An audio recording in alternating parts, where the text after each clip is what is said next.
All right, guys, today I want to talk about how to wrap your hands for boxing or kickboxing. Now, there's a million ways to do this. Everyone does it a little bit differently, so I'm just sharing with you what has worked best for me. I learned a bunch of different ways throughout all my years of striking, and something I picked up maybe 2006, and I had actually been striking for a couple of years at that point, is the one I've stuck with, all right? So I'll break down to you guys how I do it. So first things first, you want to get the seam down on your thumb, okay? Now, if you have long wraps like I do, everything's gonna be in threes, okay? You're gonna do everything threes. If you have shorter wraps, maybe do twos, but here we're gonna go. 1, 2, 3. I'm gonna go across the knuckles. 1, 2, 3. Now, you're gonna go through the fingers. You definitely wanna open it up. 1,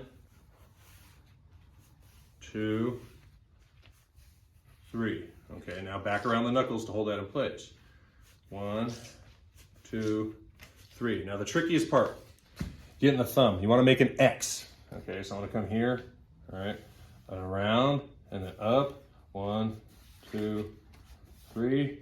And then now, there's a little bit left. I'm going to taper off down the wrist and Velcro it to secure it. Now, the key with hand wraps is you want wrist and knuckle protection. That's the whole point of wearing them. At least that's what I was told by my coaches of why you need to wear them. Now, obviously, this isn't a fight night wrap. This isn't a way you're going to get taped up if you're actually stepping into a competition. This is for training and sparring and stuff like that.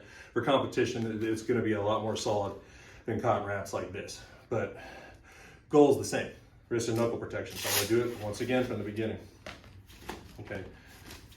All right. So make sure you get it around your thumb, and there's a seam. You want the seam down if you can help it. Makes it easier to Velcro. All right. 1, 2, 3. 1, 2, 3. And this is where I used to mess up. But open your fingers nice and wide. 1. Pull it. You notice how every time, wherever I'm wrapping it, I'm pulling it taut. You get more out of it, and it makes the wrap snugger, right? Pull tight. 3. Okay, around the knuckles. 1, 2, 3. Okay, like I said, after every time you wrap it, pull it snug. You want that support.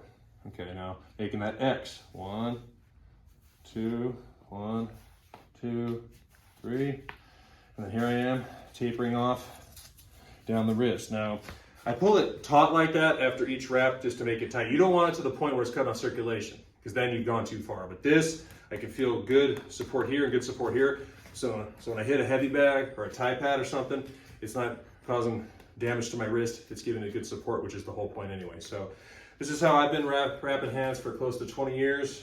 And if it works for me, it can work for you.